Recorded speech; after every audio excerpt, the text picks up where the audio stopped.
How's it going, Ayo? In this video, we're going to be taking a look at the top 10 evil things that Kim Kardashian has done. Number 10. Diet suppressant lollipops. The reality star came under fire for promoting Flat Tummy Co.'s appetite suppressant lollipops to her millions of Instagram followers. She posted a picture of herself with the Diet Aid candy and wrote, "They're literally unreal." While Kim has posted sponsored ads for weight loss products before, things like meal replacement shakes, the whole appetite suppressant thing falls into a different, far more contentious category. The lollipops contain satiril, which is an extract from natural plants that is said to control cravings, food intake, and weight. But while the active ingredient is technically safe, many nutrition experts agree that appetite suppressants are a short-term, ultimately ineffective diet strategy that can promote harmful eating habits and exacerbate already existing disorders. And the fact that the product comes in lollipop form seems like it's geared towards a younger consumer, which just makes it all the more troubling. Manhattan-based nutritionist Monroe criticized the move and said, "Kim is an incredible marketer and brander, and many young women look up to her, but this is sending the wrong messages. That being hungry is bad, that our bodies need to be controlled, that our route to an ideal body comes in candy form. Not only that, but relying on a suppressant is a distraction from focusing on a healthy diet and exercise. So yes, it's not a great option in the long term." Number 9. Damaging Marilyn Monroe's dress. Although Kim is used to making questionable fashion choices, many felt that she sank to a new low when she decided to wear the famous Marilyn dress. This historical item was actually worn by Marilyn Monroe herself while she was singing Happy Birthday to President Kennedy in 1962. It was lent out to her by Ripley's Museum. Scott Fortner, a collector who shared photos of the dress in a blog post after Kim had returned it, said that the dress appeared to show stretched fabric and missing crystals on the back. Not only that, but while being interviewed on the red carpet, Kim said that when she first tried the dress on, it didn't actually fit her. So to ensure that the delicate fabric wouldn't tear, she dropped 16 pounds ahead of the event in order to squeeze into it. She then changed into a replica once she got to the entrance of the party because she couldn't walk up the museum steps of the Met Gala without ripping the original. But the fact that she was even allowed to wear it was enough to anger fans everywhere. It was bought by the Ripley's Believe It or Not Museum in a 2016 auction for $4.8 million, and it's usually kept in a darkened, temperature-controlled vault at 40 to 50% humidity to preserve the delicate fabric. So of course people were fuming that Kim permanently damaged the dress, especially because when you consider the design of it, the fabric is quite literally irreparable.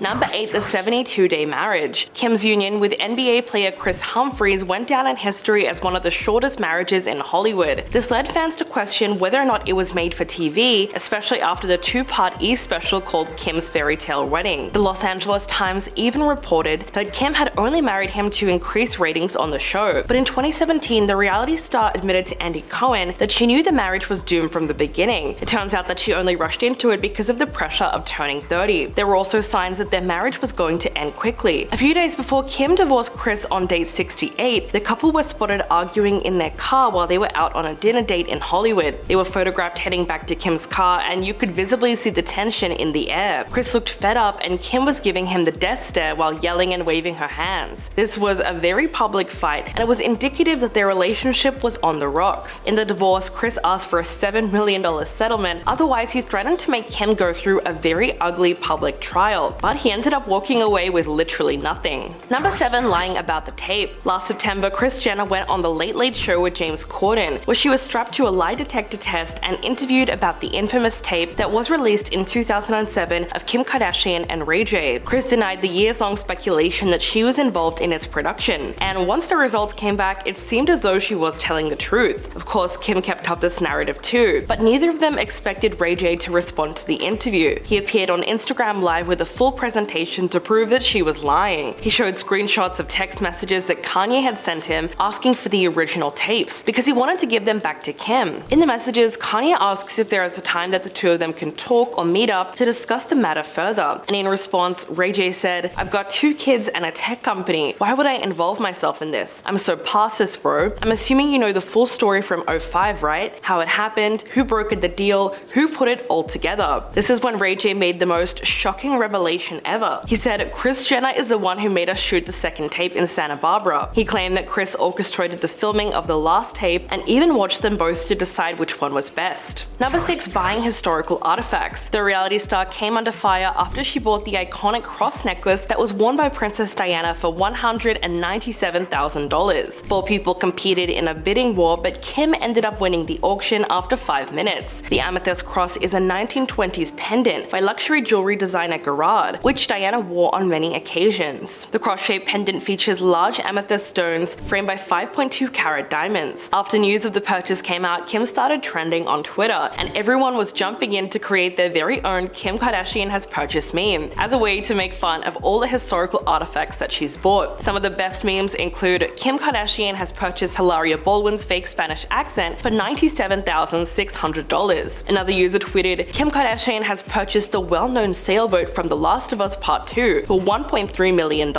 saying, quote, "It's such an iconic part of the game." Someone else tweeted, Kim Kardashian has purchased an Olympic gold medal for $10. And they quote Kim as saying, "I just did what had to be done." Number 5. Lottery scam. Kim and Scott Disick were being sued for $40 million after they were accused of hatching a contest scam and fooling innocent people. The lawsuit alleges that the two of them created a fake lottery in 2020 and announced that the winner will get $100,000 and 2 first-class tickets to LA, as well as a 3-night stay in Beverly Hills, and they could shop like Kim. But turned out this was all fake. The filing claims that Kim and Scott worked with an Australian company called Curated to sell the personal information of the players to advertisers. Apparently, the winners of the contest were announced, but their Instagram handles were quickly made private, which raised a few red flags. The people that did enter the contest and lost were then invaded by hundreds of advertisers, soliciting them with potentially offensive and unwanted content. However, the Australian company has said that the contest is legitimate and that there is legal paperwork to back it, even claiming that the winners have received their prizes. So far, both Kim and Scott have yet to comment on that lawsuit. Number 4. Stolen wages. Kim has been sued by members of her Hidden Hills staff for alleged unpaid wages, which she seemingly denied. Her maintenance and cleaning crews are the ones who have joined forces to file a lawsuit against her. According to TMZ, Kim's employees chose to take legal action after she allegedly failed to pay wages, provide meal breaks, and cover expenses, in addition to allegedly withholding 10% of their money for taxes without reporting their employment to tax authorities. The legal documents showed that the allegations came from 7 staffers who worked for her at her Hidden Hills home, and they claimed that they were hired as full-time employees. In the documents, the workers specifically alleged that they were not given pay stubs and were not paid on a regular schedule. They were also not provided with a system to record their hours, meaning that they would not get paid for all of their hours, including overtime. However, Kim believes that she is not the one to blame for their issues, and she claims that she hired a third-party vendor to tackle the maintenance and cleaning services, so it's most likely that she'll get off the hook for this one. Number 3. Trademark infringement. Sydney Lunsford, the owner of esthetician studio Beauty Concepts, claims to have owned an SKKN trademark since 2018, which she feels is very similar to Kim's new SKKN skincare brand. So the reality star got sued for trademark infringement. Cindy claimed that her own company conducted business continuously under that name since at least August of 2018. But in a statement to Page 6, Kim's lawyer Michael Rhodes says that the lawsuit is nothing more than a shakedown effort, and that it's less about trademark law and more of a cash grab. He said, "This lawsuit is not what it seems. We applaud Miss Lunsford for being a small business owner and following her dreams, but that doesn't give her the right to wrongfully claim that we've done something wrong." And because Sydney's SKKN studio was a one-person appointment-only shop that offers facials from a single location with no signage, it's likely that she doesn't have enough to prove her case. Number 2. Crying over a lost earring. The Kardashians have been on some pretty fancy vacations over the years, but they haven't always had the best of luck when they've traveled. Kim was famously robbed in a Paris hotel room in 2016, and she had to hand over millions of dollars worth of jewelry to armed intruders. At that point, many fans sympathized with her and what would have been a horrible experience, but at other moments, she became the butt of the joke. Like when she cried like a baby over losing an earring in the ocean. She was visiting Bora Bora at the time along with her ex-husband Chris Humphries. During an episode of Keeping Up with the Kardashians, he tosses her into the ocean before she has the chance to remove a pair of diamond studs worth $75,000 apiece. When she realizes one is missing, she breaks down in tears, and that's when Kourtney comes through with an iconic response. She says, "Kim, there's people that are dying." The missing earring was eventually found, but Kim's reaction would go on to last forever in the form of a meme. And coming in at number 1, cultural appropriation. Kim has long been accused of using other cultures as a part of her brand and identity, leveraging it for the creation of a fashion empire. She's been called out for this many times. She wore a style of Fulani braids which have roots in West Africa and attributed the style to Bo Derek. Speaking to Jeremy O'Harris for ID Magazine, Kim said, "Obviously, I would never do anything to appropriate any culture, but I have in the past got backlash from putting my hair in braids, and I understand that. Honestly, a lot of the time it comes from my daughter asking us to do matching hair." On the other hand, she also also insists that she's had certain conversations with North about which hairstyles they can both do. Kim has also been accused of deliberately darkening her skin for a 2017 KKW beauty campaign. In response, she told the New York Times that she would obviously never want to offend anyone, and she later ended up replacing those photos. But even her shapewear line Skims has come under fire for cultural appropriation ahead of its launch. In the end though, it found a strong base of customers who wanted Kim's hourglass shape for themselves. So what do you guys think about everything on this list? Please let me know in the comments below, and I'll catch you all in the next video.